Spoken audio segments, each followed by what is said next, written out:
Joining us now on the Raptors 905 podcast, we got John Wiggins, organizational culture and inclusion with the Toronto Raptors. But before he made his way up to the Toronto Raptors, he was actually with the Raptors 905.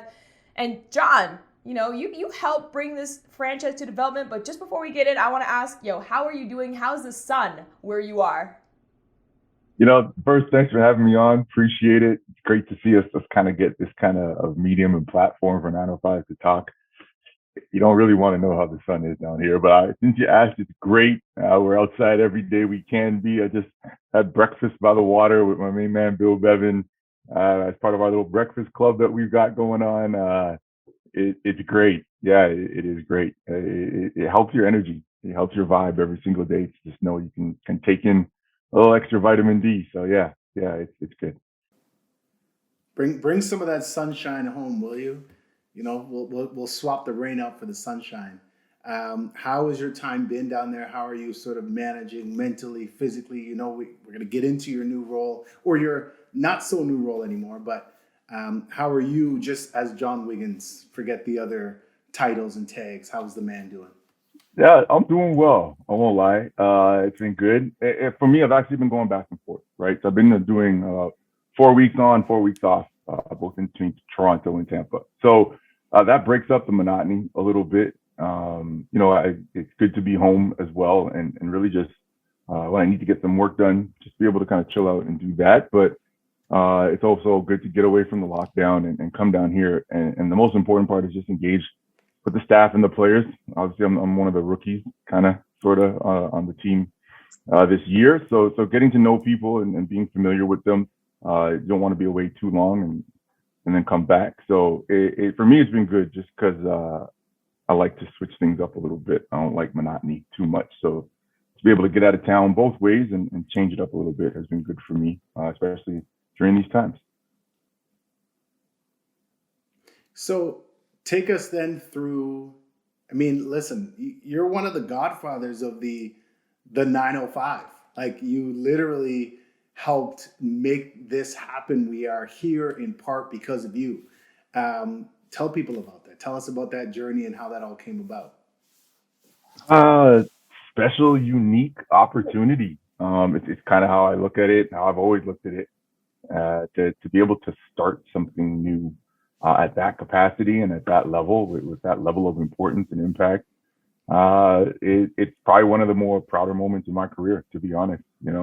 And when people ever ask like that special moment in basketball for me, it's 905 and it's that 905 championship. Like, that, kudos for everything we've done with Toronto, but this one was, like you mentioned, like it's in the DNA, right? Like, a lot of blood, sweat, and tears went into getting 905 up to where it is. And you look at it and you just kind of say, yeah, like, you did that, you built that, right? And I'm a born and raised Canadian who had an opportunity to impact basketball in Canada, specifically in Mississauga, where I'm from, right? And that meant a lot. So, yeah. John, whose crazy?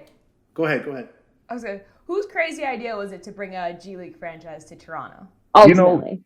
Honestly, Savannah, that's a great question, because I'll tell you what, like, a little unknown fact. So I was running the National Basketball League of Canada team, the Mississauga Power. That would have been back a year before we started NBL, right? And we actually approached the Raptors and went to them, and we spoke to Masai and we spoke to Bobby, and we said, hey, like, you guys ever thought about a G League team here in Canada? And they said, no, we absolutely don't want that. We don't need that right now. We're not interested. It's not what we're looking at. And, like, this is Bruno's first year, right? And I think Bruno was, like, traveling down to Idaho or Iowa or wherever he was going, and his experience just wasn't bad. I mean, it wasn't good. It was absolutely bad. He wasn't learning. He wasn't developing. He wasn't in the Raptors system. And somewhere in that season, when you think about it, so we'd gone to them in October, right? And just said, hey, like, we were actually thinking, like, geez, do we want to go back into the NBL? Maybe we can sell off this team a little bit, kind of make some money and have a smooth exit before the NBL season starts in November. And we got a hard no, like, we're not interested in the G League team. And from October, when we spoke to them, to February, as I understand the story, that Masai pulled Alan Silver aside and said, I need a G League team right away. right? And so somewhere in whose idea or when they decided to pivot from it, that's kind of when the inception of it started in Raptors looking at a G League team, and it kind of came full circle after that. Let's go So back. Sorry, go ahead. Go ahead. I just want to go back a little further. How did you get involved in basketball? Like, where did that come from for you? Getting even to the Mississauga Power, which people may or may not know, but you've been doing it before getting to the NBA stage. So where did it begin for you? You know, I've seen you in the runs. You know, we would have these like staff runs, and you know, Wiggins is.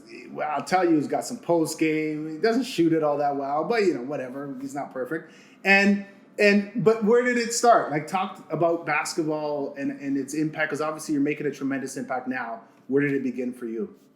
I'll say right here in Florida, but on the East Coast actually. I was working for Ford Motor Company's call center, and we just relocated the call center from Young and Finch to Melbourne, Florida. And a colleague came up and said, "Hey, like, do you want to help me coach this house league with my son?" And I was like, "All right, like, I'm here in Florida. I don't know anybody. I don't have anything else to do, so sure, I'll coach." And I'll give the short version. Like, that coaching turned into, like, I really fell in love with it. I fell in love with teaching kids. I fell in love with mentoring them. And the challenge of coaching was so much different than playing basketball. And I really enjoyed that. That transitioned into, hey, like, do you want to play AAU? And at the time, I didn't know anything about it. You know, a couple of years later, we won the state championship because we took those same kids and we were just growing them and developing them. And yeah, we were traveling with them and we won the Florida State Championship. As a coach, I wanted to get better. So then I started coaching high school and almost had a perfect season undefeated as the freshman coach. So I was really into coaching. I was all into it. And then it was time to come home. Is basically what we'll say. They said, "Look, we gotta take back your visas and you gotta go back to Canada." So as much as I loved, I built a great program and had a lot of those kids that we were mentoring. But it was time to come home. And I came back in 2011. And at that time, I was sitting at home trying to figure out what I was going to do. I had kind of risen up the ranks at the call center into operations management, but I had this great passion for coaching. I was like, "Gee, what am I going to do?" And I started some Google alerts on what's going on with basketball in Canada, and I heard about the NBL Canada. It was about to launch, and so I went to check it out, and it looked really, really good. So I was like, I started taking as many business cards as I could. Anybody that had a business card there at their combine, I was taking it, and the closest team was Oshawa. Like, I've never been to Oshawa in my life, but if that's where I had to go to get involved in basketball, I did, and went over there and started off. They asked me to sell tickets for the first week, and I didn't sell any tickets. But they asked me to also come out with our coach and run an event at a school. And so I was out there just kind of doing my drills and skills things. And they said, you were really good at that. We want you to be the community relations manager. And I said, all right, cool, but I really want to get into coaching.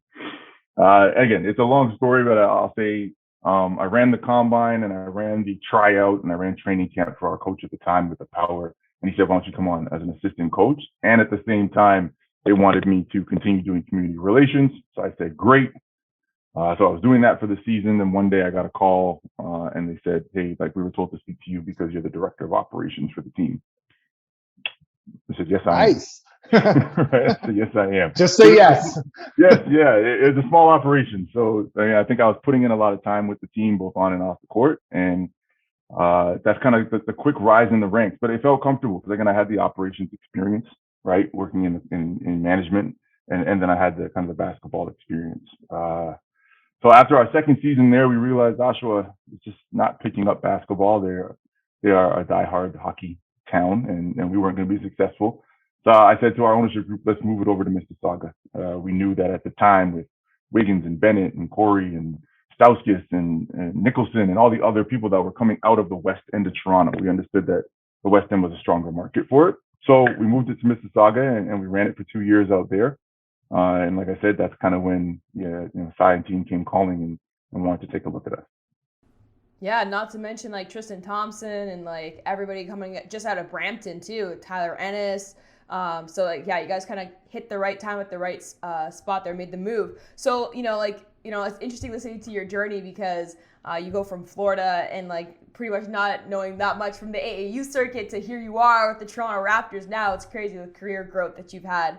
So when Masai did Masai come back? Like, did he like be like, oh yeah, so Wiggins, about the G League thing that you like pitched me? What happened then? It was interesting because we just like obviously we're connected like in the basketball world, right? So we started to hear rumblings like, hey, like they're kind of looking at Mississauga as a potential area to come. We said, okay, great, like that's interesting. But they were also looking at London, Ontario. They were also looking at, I believe, Rochester, New York. So we were just like, okay, well, like let us know, right? And you know, ironically, Courtney was one of the first people to say, hey, look, they're going to call you and talk to you, right? And we said, okay, well, we're ready. It was just a matter of at that point, I think we knew what we had. Like we had a full blown minor league operation running, right? Um, Mm-hmm. and I think inherently we just knew it was the right place for the Raptors to be, right? It's down the street. It's a great market, wonderful arena. And so I'd always said to everybody in the NBL, we ran a very tight budget.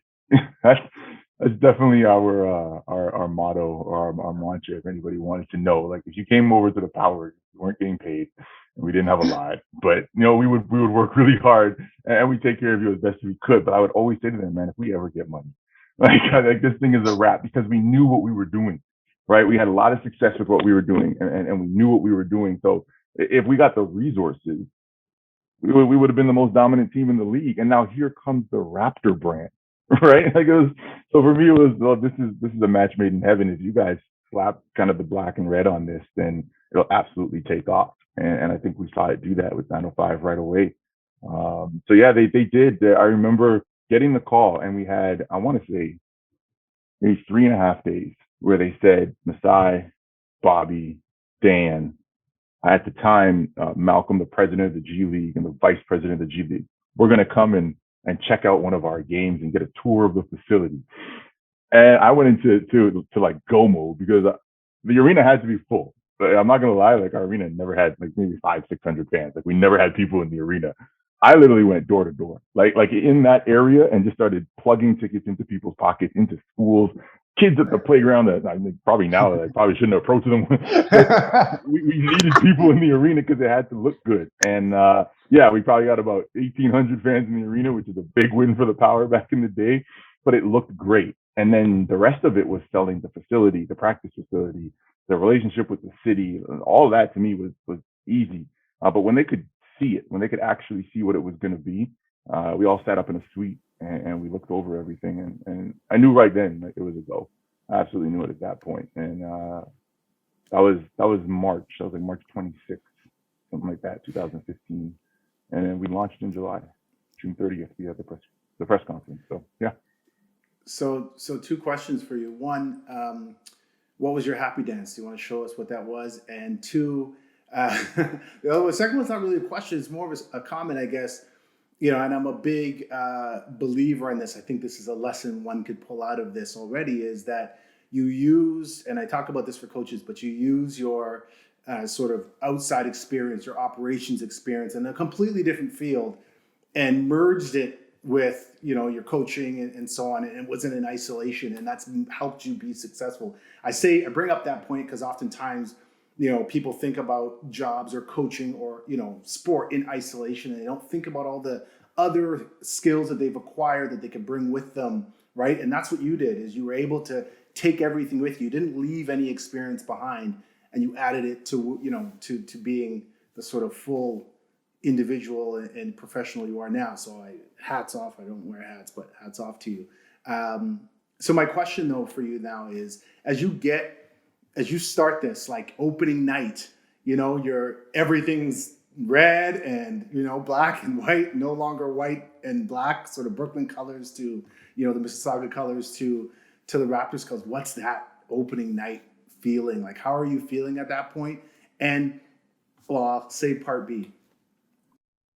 You'll say part B. Well, I'll say this. You're right about the coaching piece, just because I've had about 5 new head coaches throughout the Power, and definitely with 905. And I think the first thing they all quickly realize is it's not just about coaching, right? It is about managing a team of coaches. right? Not even just the players. It is about managing the logistics. It is about being involved in the operation. Like you're a head coach. You're on a part of a leadership team. So it's a great point you make, because that always is the wall that they hit. Like, I just came here to coach. Well, you're a head coach now, and that's why it says head instead of assistant. So it's a great point. Opening night. Yeah, opening night was. If you ever ask me, I'll always say, like, ask me after the game. Like, that's if you know Wiggins and his lone liners. That's so on opening night. What it was like when it was happening and the lights went on, I don't even remember, to be honest with you, because I would have been so locked in making sure nothing went wrong, right? And it was, again, the president was there, Masai was coming, like the Raptors, like players were coming. Like, it was a big deal, and I will take that on my shoulders, and just knowing that regardless of any experience anybody else had in a certain respect, they didn't have experience for this level, in this building, in this capacity. So the benefit for me was I've been in the building, I had relationships with people. I've been in the city, and I knew, like if the basket was going to drop, I knew how we were going to fix it right away. If the balls weren't, like, if anything was going to go wrong, I was more worried and focused on that. So I'm sure I was there for the moment of, like, the ball going up and the anthem and everything. What I do remember is the exhale at the end of the game. Like, okay, if we got through one, we can get through 50, right? And that's when the sense of accomplishment kind of came. I remember being one of the last people to leave kind of the arena that day and saying, like, well done, right? To everybody, and kind of to myself as well, like, well done, especially coming from where we came with the power. There was always my own self check on, like, I wonder if I can do this, right? I wonder if I could do it at a higher level. And I'm doing it with the power, but I'm running every day, duct taping and putting band-aids on stuff, and maybe we're doing it right, and maybe we're not. And I think that was the first indication that, hey, Wiggins, you might kind of know what you're doing when it comes to this thing. And I think that's what I remember after that first game. But I don't remember who won the game, to be honest with you. So most of it is a blur. Kissy, go shoot him your part B before you forget it. I've already forgotten it, but I do have another question. I want to shift off the court for a second, if that's okay. And just a very personal question. Once in a while, I have some deep ones. But what drives John Wiggins? What gets you up in the morning? What's your why, so to speak? Yeah, my why is my purpose, is what I'll probably say, and I've solely come to realize my purpose is to help people. That's it. Like, I am sent here to help people, and it's got nothing to do with me. It's got nothing to do with a goal. If I can help and impact just anybody, that's why I'm here on Earth, and that's what gets me up every morning. Is some way, in some capacity, someone I'm going to interact with, I'm going to help them, in some way, and yeah, both feet hit the floor out of the bed with that kind of energy. It helps me very much so in this role, especially as complex as it is, as negative as it can be. But we know that if we're impacting lives, it's a great thing. And if we're speaking 905, that the entire motivation was around more opportunities on court, off court, behind the camera, in the medical training room. It was just like we are about to create opportunities that never existed when I was going to high school, when I was going to university. If you weren't across the border and you weren't at 50 Bay Street, you weren't working in professional basketball here in Canada. And we just changed that, right? And then that's what made the NBL so great. It was about opportunity and giving them growing opportunities for people and then helping them, right? 905, like, you're not supposed to stay in 905, right? And now I take that back and saying, I was going to stay there forever. Like truthfully, it was, once I got from the power to 905, I was like, I didn't even know this thing could get better. And it just did. And now I'm working in my hometown and I'm working for the Raptors. And I was good. And if anybody else wanted that to be their career, I was good with it. But we all kind of said, well, like, why don't we all use this as a platform to help people get better and move forward, right? And move on to your next level. And because of the joy I get from that, that's why I never necessarily wanted to leave. And that's why, as many people were looking at, geez, how do I get to the Raptors? How do I get to my next opportunity? How do I get to another NBA team? How do I go overseas? I always wanted to be, in a sense, the constant that was helping people get where they had to go. That could, or maybe is, the legacy that was kind of the what we leave behind. So it comes down to helping people. That's all it is. I love that, and I mean, mission accomplished, really, because like it is that streamline of, you know, talent behind the scenes, in front of the camera as we're doing this right now, or as well as facilities and manager. Because I remember even as an athlete at Ryerson, like my trainer ended up going to the 905 to be a trainer with with her first professional team. And so, and that was like quite the opportunity. We're like, oh wow, like, you know, here you are with Ryerson, but now you're taking it up a notch to develop further at the 905. Like, that's incredible. So it's always been that kind of like platform to grow and develop. But, you know, I think another thing that, like, you know, I want to touch on is the fact that, like, you had to, wasn't there a certain level of like certifications that like the arena had to like make, for example, like washer dryer in the change room or something like that? I heard a story about that. Go into what has had to be changed and how stressful that was. Yeah. So again, if you start with the power again and you kind of say, we weren't even allowed to stay in the building when the game was done. Like we had to pack up all our stuff and take it out, right? And every time we had a game, we had to bring it in. And we had to pack up all our stuff and take it out. Coolers, fridges, bags, like we didn't have a permanent space there. I think they gave us a closet that we could put some stuff in. So when you talk about the NBA shows up with, and the start of my job was the NBA G League operations manual. Dan Tolzman came and he said, you need to know everything in this manual in case I ask you a question, because he wasn't going to read it. Thick. I was like, okay. So when you start to realize that you are required to have these things, you start to look around the building and we have none of these things. Because the building is built for hockey, right? And it's built for one tenant, right? And so the steelheads are there. And yeah, so we really went into some serious negotiations with the city, and I'll say it still wasn't permanent, right? Like a lot of things we were doing, like it was makeshift drywalls, but we couldn't knock down things. You're speaking about like we needed a proper laundry facility. The steelheads were not going to share with us. Like they weren't going to give us anything, and that required like ventilation, right? So like we had to drill through these like 40 feet of concrete just to get a hole outside for our dryer. And it had to be done in time for like game one because they were going to come and check it all out. So there was some massive undertakings in that respect. But I think we did kind of look at what can we put together right away. I mentioned it. We announced on June 30th.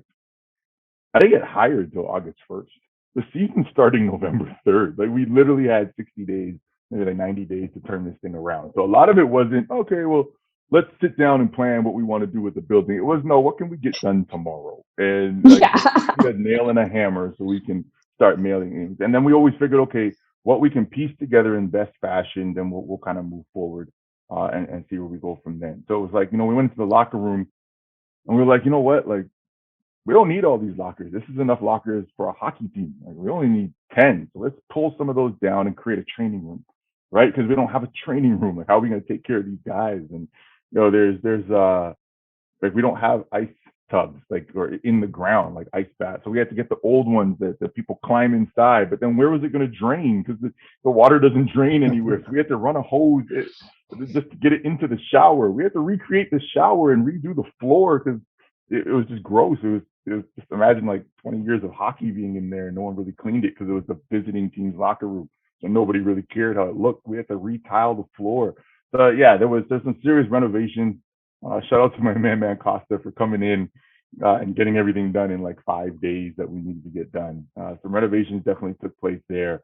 And I'd say over the years, we kind of looked to have upgrades and improvements. But yeah, right away to get to code for the G League, we did our best. And then we also asked for some leniency with respect to, like, we'll get better next year. Just allow us to get through this season. So I say I love watching HGTV. That's like a show that I would have loved to watch.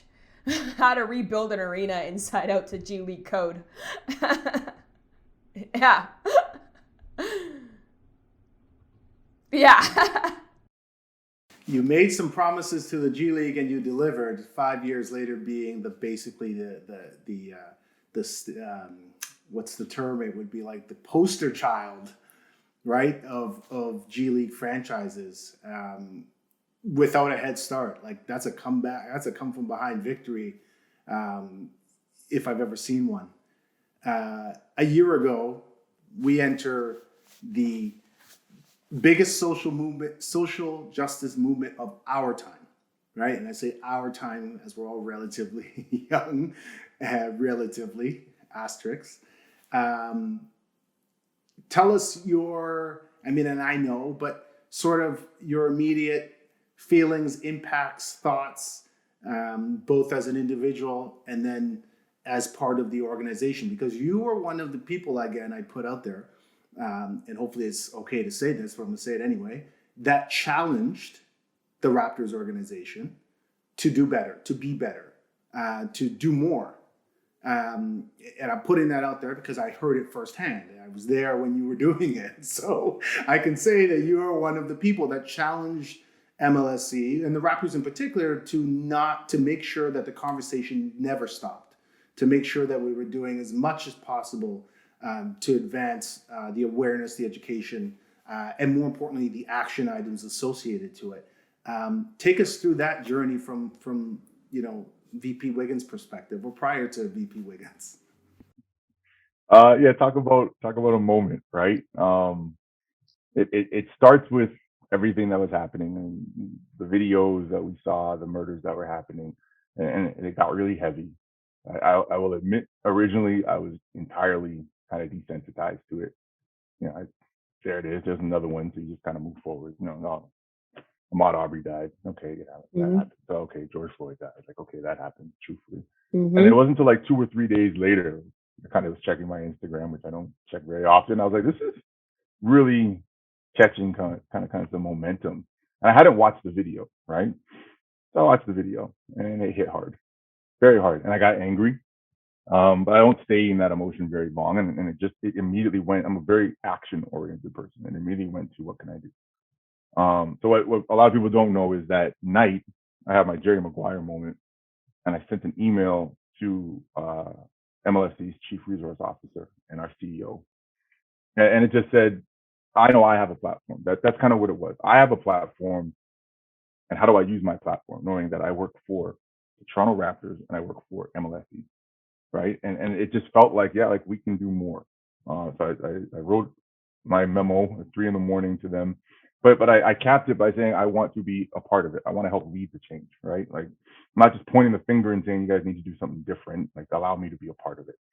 So I think out of that, I started to get a lot of just simultaneously, a lot of people in the community were just calling. Like, I think we were all just having conversations, right, about what was going on, and it just felt like a lot of people were saying, like, "Hey, Wiggins, like, what are the Raptors going to do? What is MLSC going to do?" And like you talk about us being older, and it's true. Like, I'm probably on with a lot more younger people or people in my circle, but I did I feel a sense of responsibility to do something.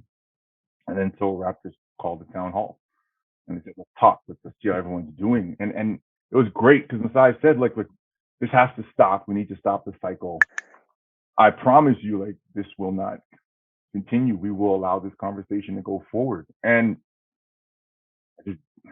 it flashed in my mind, like, but this is Rodney King. If we're talking about eras and times, so what was going to be different? And yeah, so the hand started to shake as I went for the unmute button, but I hit it, and I don't know if I challenged him. I just said, look, I don't know if I believe you. No, you challenged him, and it's okay.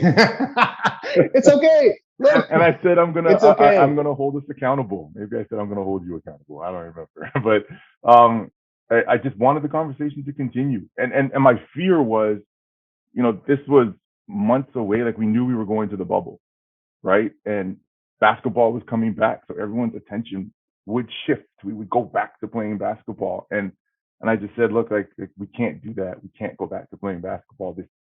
As an organization, we need to make this a priority. And if we're saying we're not going to let the conversation die, then I'm going to hold us accountable to that. I think we need to continue it, because I didn't know what else we were going to do, but I knew it couldn't just die off. That would be a fail.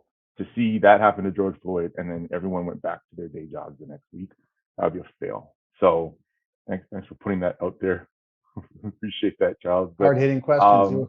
Yeah, it is fine, because he called me like 2 days later and was like, all right, well, let's go do something about it, and just put me in the role that I'm in now, and now the accountability is on me to keep the conversation going, and that's exactly what I plan to do.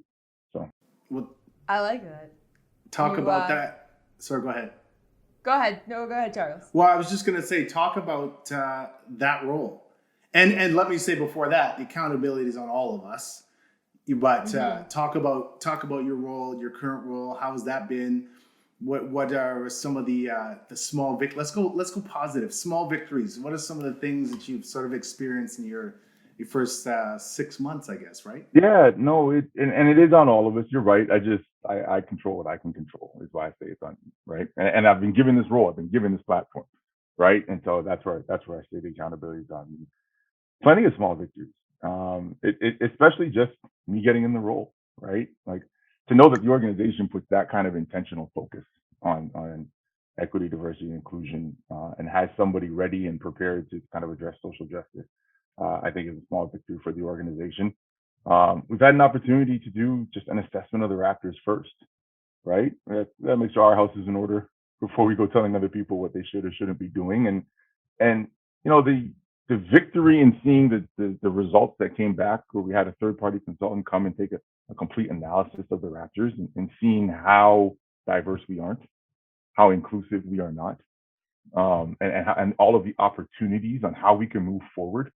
That we've got. Yeah, we've hired a lot of women in the Raptors, which has been a calling card of ours over the last couple of years. But what level are they at? Right? Are they in decision-making positions, or are they in kind of entry-level positions?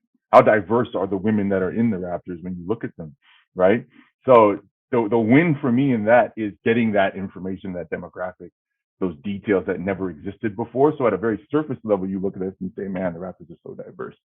Now we can get better, right? And that's a win for me because now we know we've shared it, and now it's on us to get better in that space.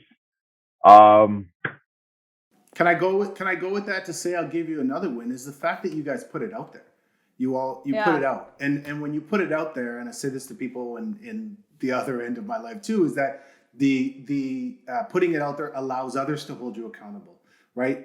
You're putting your actions out there and not just your words. And that is different than just putting out these blanket statements that we've seen over and over and over again, which that I can say I'm desensitized to, like, we believe racism and sexism and blah, blah, blah is bad. Okay. What are you doing about it? And I think that's a win, I would suggest, as you guys are the leaders of sort of these action statements, if you will. Action-based statements. Exactly. No, like even, sorry, just to add on, like even just acknowledging the fact that you guys do have women in the organization, but at what level, at what diversity and everything. It's crazy because I've done a lot of research, especially this past year more than ever, on just diversity throughout the entire league. And the Raptors are still seen as one of the most forward, one of the most diverse franchises in the NBA. But, at the same time, it's there's still a lot to do. But it also puts in perspective, just how much more work the rest of the league still has to do to catch up as well.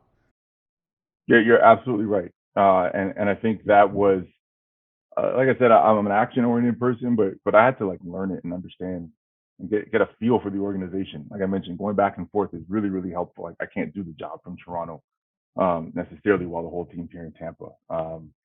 But you had to get a feel for how people felt here. Like we talk about inclusion and whether or not people here are valued. It's a great job, but again, it can get better. And imagine that. Imagine saying, hey, we work for the Toronto Raptors in the NBA and we can still be better, right? And the fact that internally we're putting a focus on it and we all agree that we can get better, again, is a win. And now identifying where we can get better, how we get better, and what it takes in order to make those investments, I think is great. And that's kind of the path we're on right now. Change takes time. We're not just going to clean house and bring in all new people, but I think with intention, as those opportunities start to present themselves while we're hiring, while we're investing in different programming, then now you've got Wiggins there to say, okay, well, are we looking at it from this lens?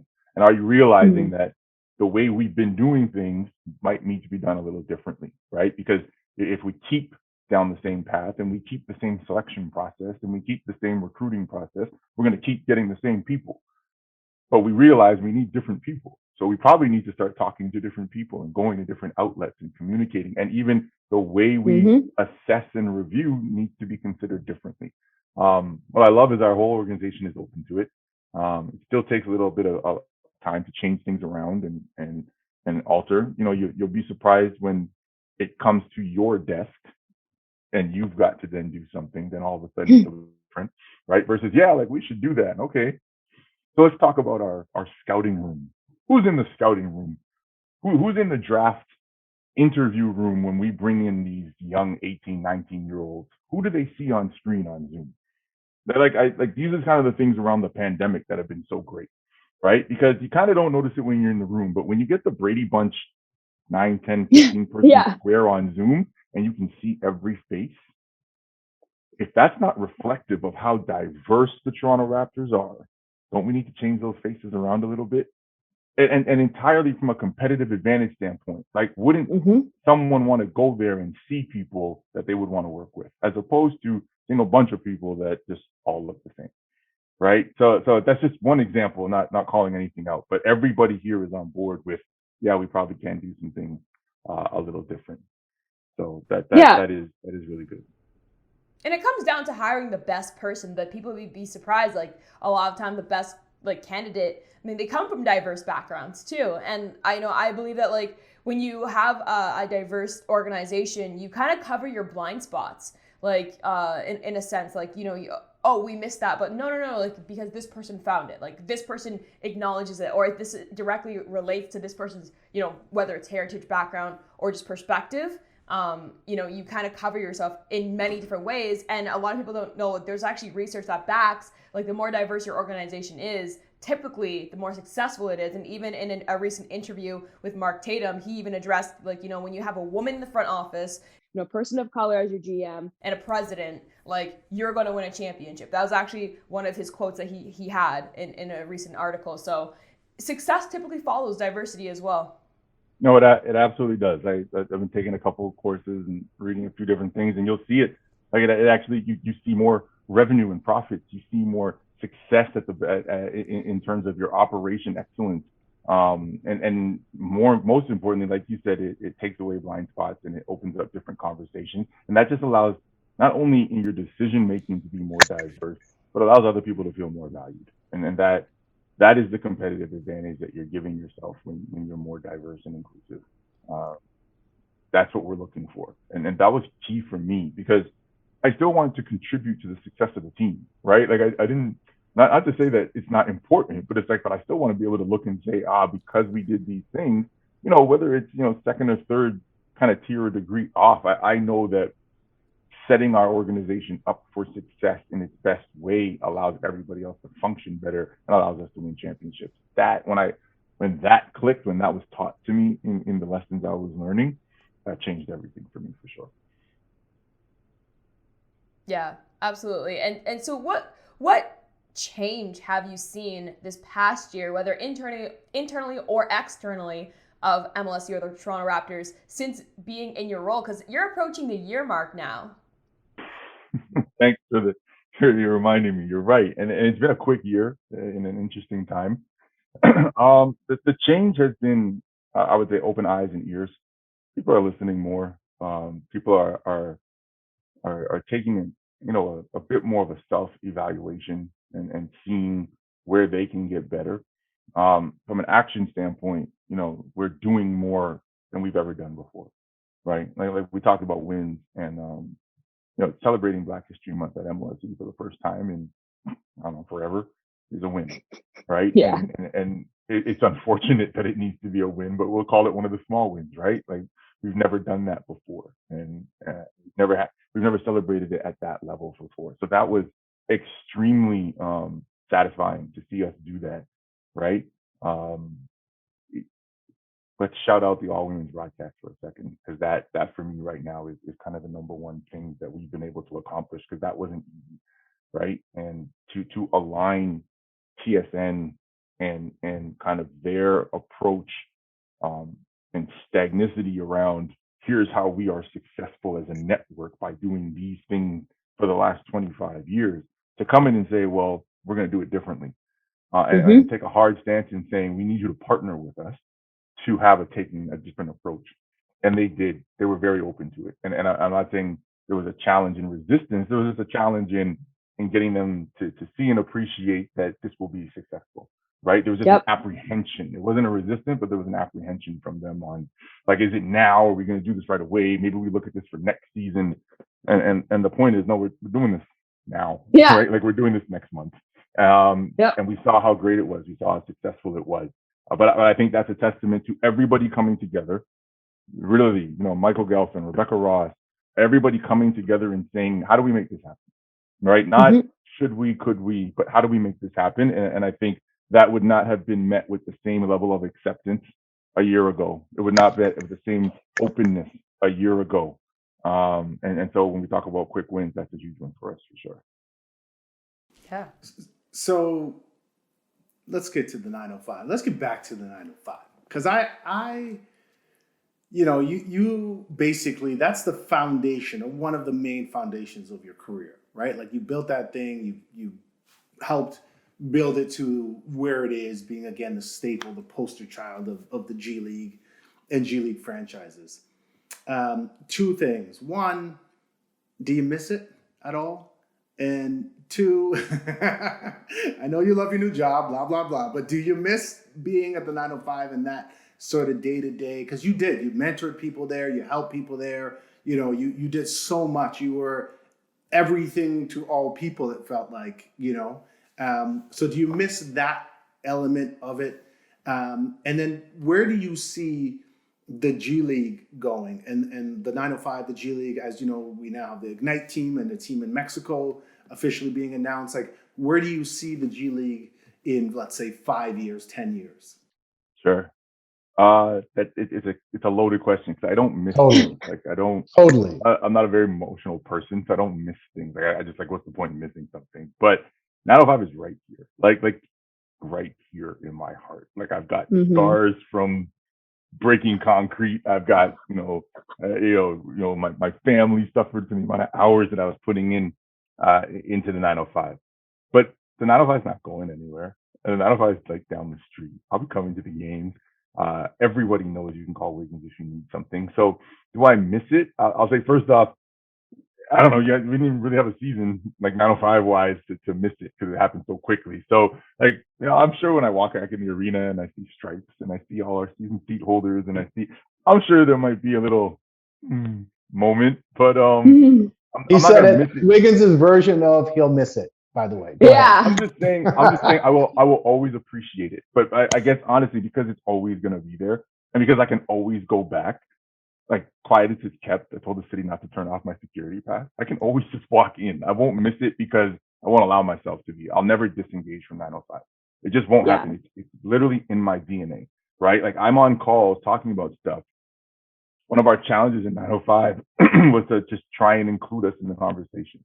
If you guys are buying 20,000 t-shirts for SBA, hey, throw us a couple hundred at 905.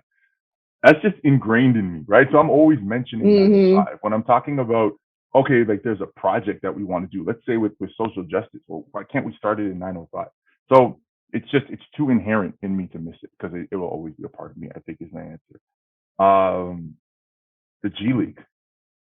So yeah, we were told to be the flagship. No, we were told to be the go-to destination in the G League.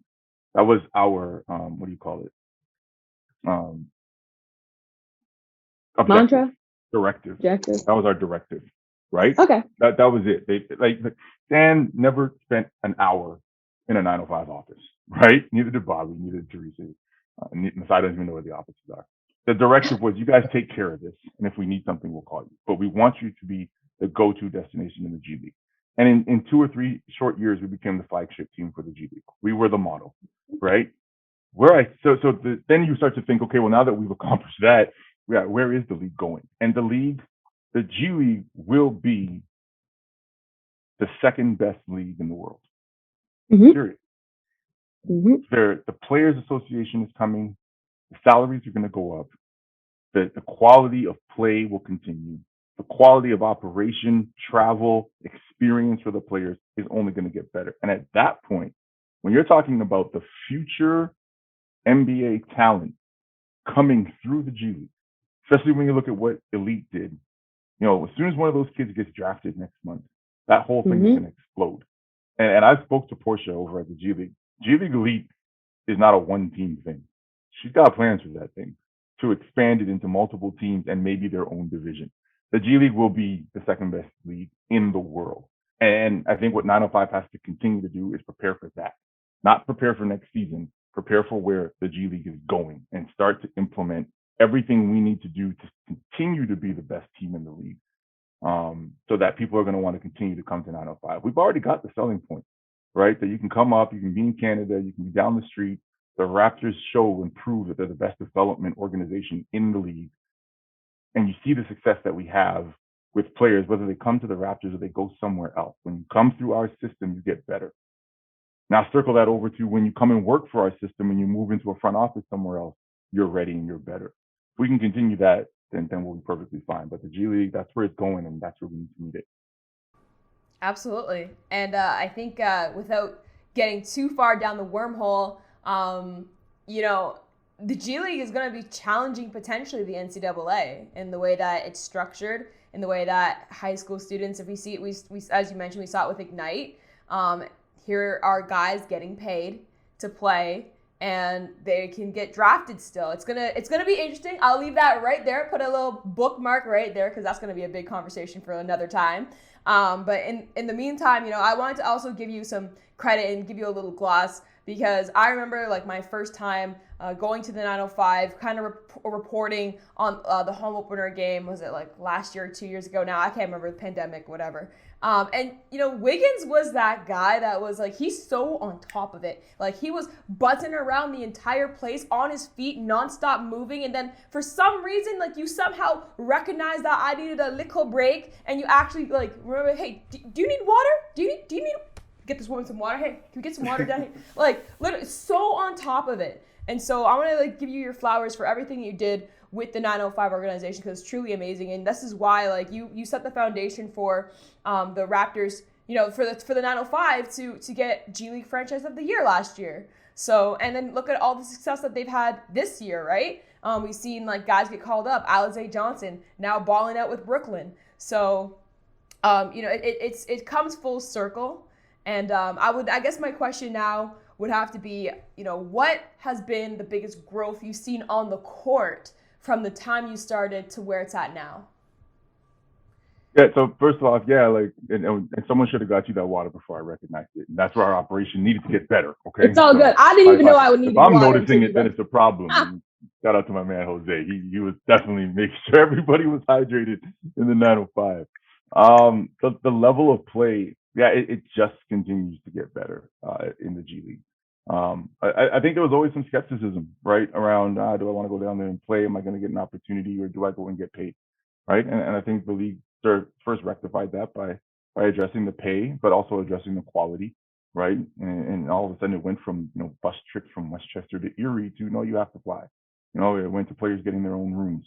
I say all that because that brings and attracts the better players, and now you're seeing the better product on the court, and you're seeing things like the two-way contract now have people competing for an NBA contract, a real lifetime on an NBA team. And that makes a world of difference to players. So what I've seen from kind of 2015 to now in terms of the level of play has only increased. It's going to continue to increase, right? You've got these elite players that are coming in and they want to get drafted. Like just imagine that I want to get drafted into the NBA was never a concept that was associated with the G League. So now you're getting the best of the best up and coming talent. But what I love about that is you've got those other vets and those hungry dogs that are saying, well, look, it's not your turn, and it's our turn right now. I think you saw that when they went into the bubble, like the elite team played really, really well until it mattered. And the dogs were like, hey, it's time for us to play, right? A little physicality over here. But the level just continues to get better. And the other thing I'll say to it is coaches are seeing it as a real life opportunity as well. Right. And so now the level of development, the level of coaching and attention, and the level of coaching in the game is increasing and improving. Right. Like it's no longer you go to the G League and maybe one day that'll be the next step in your ring. Like this is teams, as teams started to become directly affiliated with their G League team, that's changed a lot in terms of the coaches and the staff having more invested in knowing that you were a part of the bigger organization and you had an opportunity with the bigger organization. I think over these years, and literally in these last 5 years, that's when a lot of these changes have happened. You see a glaring difference between what was the D League and what is now the G League. Mm-hmm. Absolutely. Sorry, Charles, I have another question. I have to jump right off of that one. And this is a question that I actually posed on Raptors Today. But if a player, take Bruno Caboclo, was to step into the Raptors 905 organization today as his younger self, what would be the difference? What would be the difference in his career or even his experience? With Bruno, what I felt honestly was he got the NBA limelight way too early, right? And although he was going back and forth into the D League at the time, like he jumped right as a very, very young player. I think people forget how young he was when he started, and understanding that he was playing overseas, so he never went through college. There was a lot of maturity he needed to go through, and so he just needed the G League grind. He really did, and it would have grown him and matured him so much more. And when you had someone like Shelby Weaver who was putting together personalized, individualized player development programs, if he, like, we caught that maybe a year late for him. If he had that from day one, and we took away the don't worry about the glamour and glitz of Toronto, come here and get better, Bruno would still be on this team. I think Bruno would still be playing for us probably, or in the NBA, and he would be a very successful player.